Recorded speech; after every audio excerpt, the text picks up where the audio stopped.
que o caso do Brasil não tem nada a ver com o caso na Venezuela. Eu vou dizer por quê.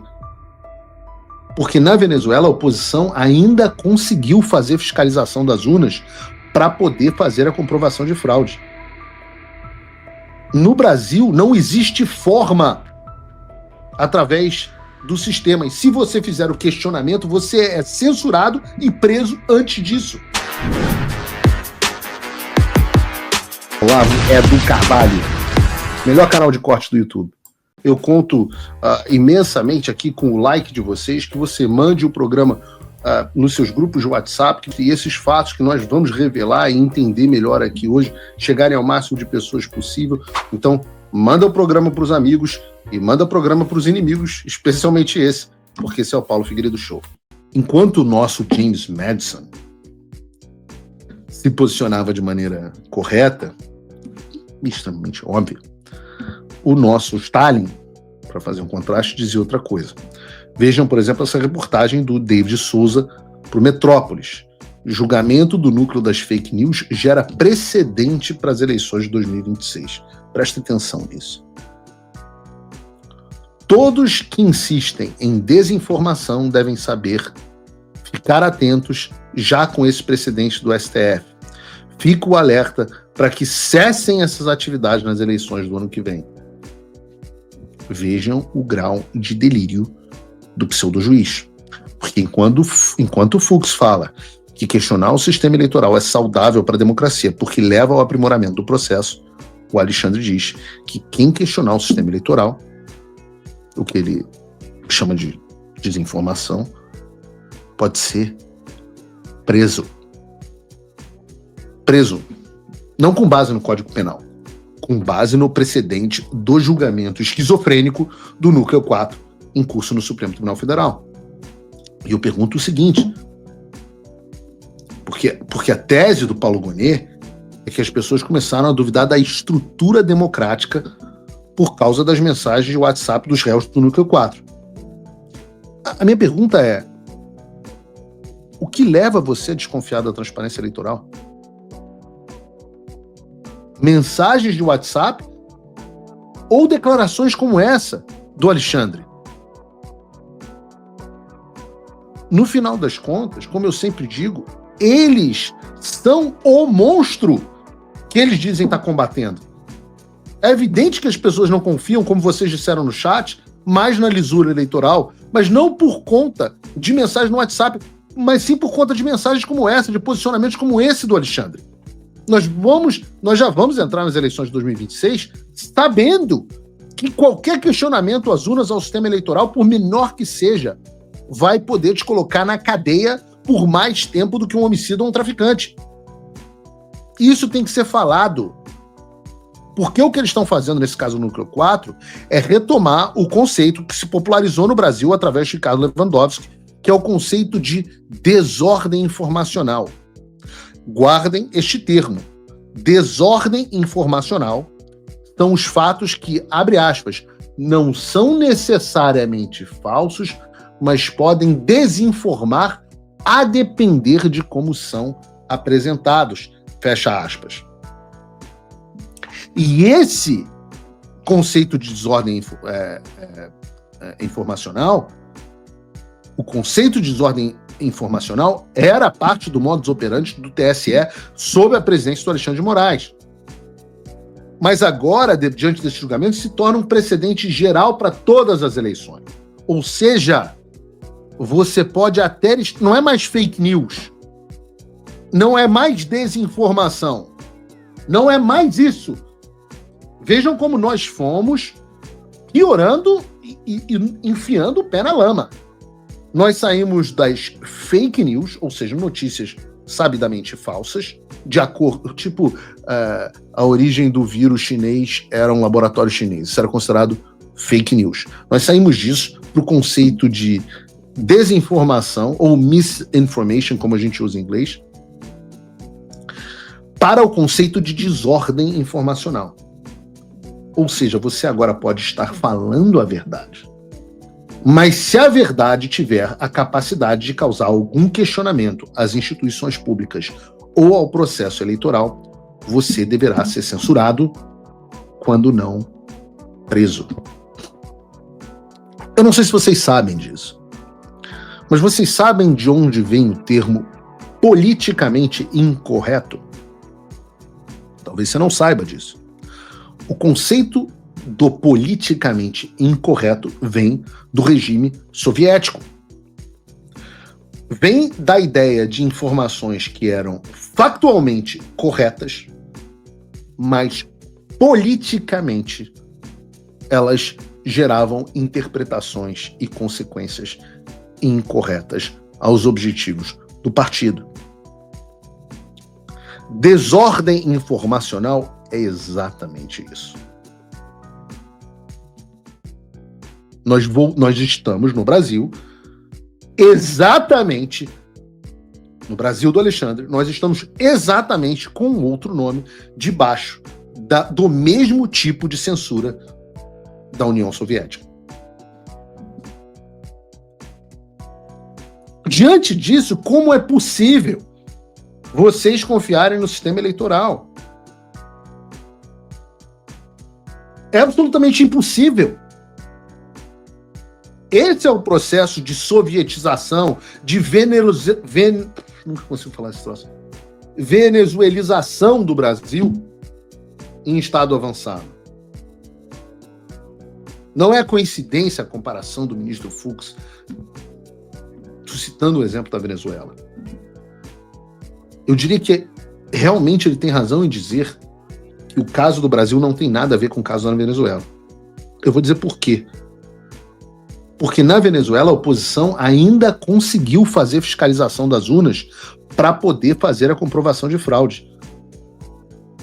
No Brasil não existe forma através do sistema. E se você fizer o questionamento, você é censurado e preso antes disso. Fala pessoal, tá gostando desse vídeo?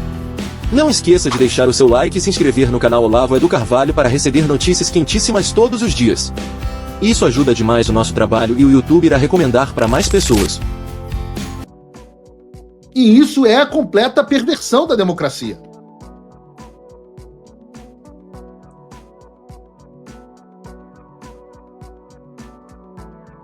O que nos leva ao próximo assunto. Deixa eu dar um gole d'água. Enquanto isso, curtam aí o vídeo, pô.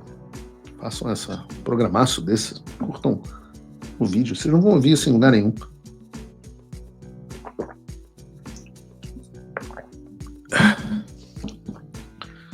Porque nos leva ao próximo assunto, que é o fato de que, apesar dessas coisas estarem acontecendo no Brasil em proporções muito maiores, o problema do Brasil é mais grave. O Brasil é um hospedeiro em situação terminal.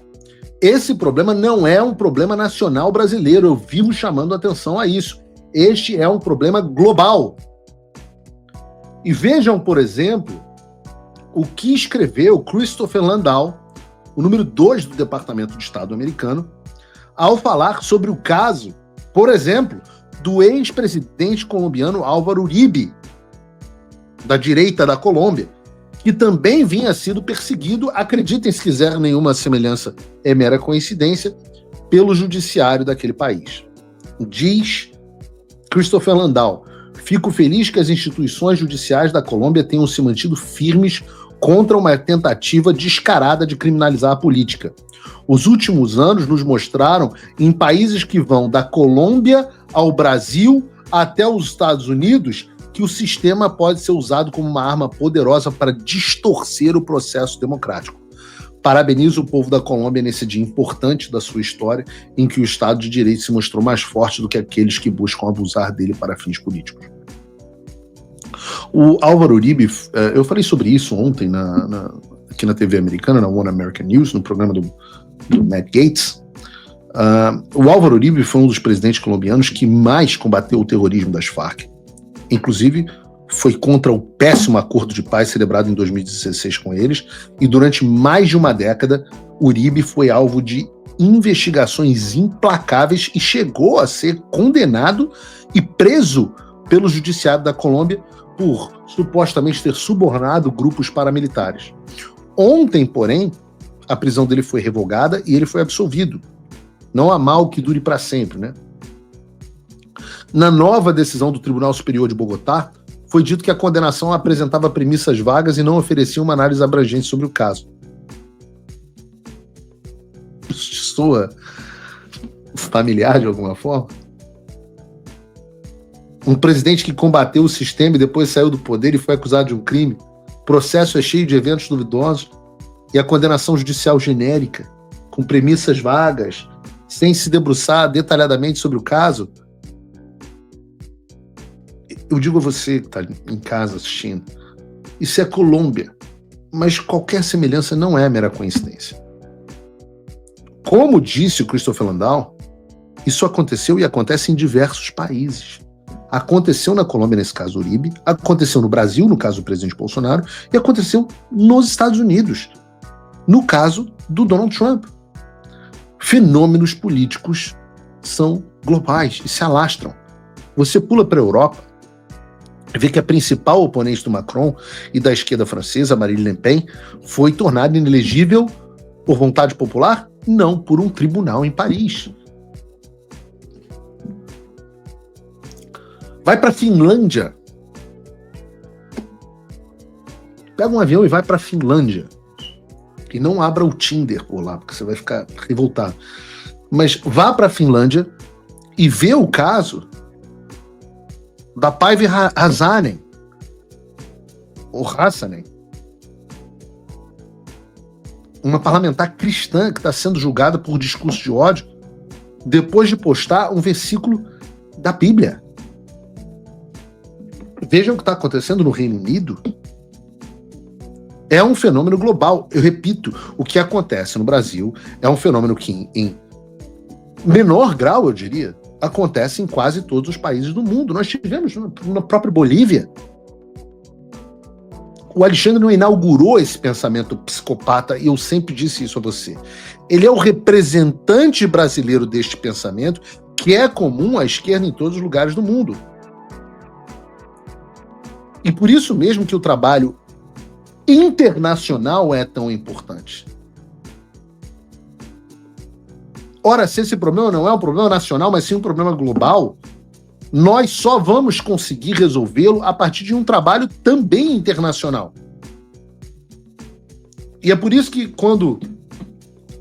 Cara, eu vi um vídeo do Robson Farinazzo, que eu não sei o que aconteceu com esse cara. Ele sempre foi um nacionalista, dessa turma do Arrebelo e tal, mas ele é um cara bacana, eu sempre tive uma boa relação com ele. Mas um vídeo do Robson Farinazzo dizendo, não, Eduardo Bolsonaro morreu politicamente. Eu falo assim, mas... Pera, a análise do Robson Farinazzo, o Robson Farinazzo é o quê? Ele se elegeu o quê? Não se elegeu nada. E ele vai dar dica política pro cara que hoje aparece liderando pesquisas para presidente do Brasil? É mais ou menos como se eu virasse e falasse assim, ó, esse Messi não sabe fazer drible nenhum. Você tem que driblar assim, pô. A falta de bom senso de uma pessoa passar uma vergonha dessa comandante, uma coisa que passa uma vergonha desse, que abre a boca para passar uma vergonha, falta de senso. Aqui no canal Olavo é do Carvalho. Você tem vídeos novos todos os dias. 3 vídeos diários, trazendo informação, opinião e coragem para dizer o que muitos não têm coragem de falar. Mas para que essa voz continue chegando até você, nós precisamos do seu apoio. O seu like é muito importante. Ele mostra para o YouTube que o nosso conteúdo importa. Que tem gente acordada, que o Brasil ainda tem quem lute pela verdade. Então, deixa o seu like agora e compartilhe este vídeo para que a nossa voz chegue cada vez mais longe. Juntos, a gente fura a bolha e leva a verdade onde ela precisa chegar. E se você quer dar um passo a mais nessa luta, apoie o jornalista Paulo Figueiredo, um brasileiro que está na linha de frente lutando por liberdade, por justiça e pelo nosso país. Você pode apoiar o trabalho dele por menos de $7 por mês ou se tornar um patrono Gold com menos de $500 por ano. Os patronos Gold têm acesso a um grupo exclusivo com o Paulo e participam de uma reunião mensal com todos os apoiadores, trocando ideias, informações e estratégias para fortalecer essa luta dentro e fora do Brasil. Para quem acompanha o canal Olavo é do Carvalho, tem um presente especial usando o cupom Olavo é do Carvalho. você ganha 20% de desconto no seu apoio. É simples. Acesse paulofigueiredoshow.com/apoie. Escolha o plano que cabe no seu bolso. Com menos de $7 por mês, você ajuda a manter viva a voz que defende o Brasil. A voz que o sistema não quer que você ouça. Nós estamos juntos nessa. Aqui ninguém se cala. Aqui, ninguém desiste do Brasil. Canal Olavo é do Carvalho, porque a verdade não pode esperar.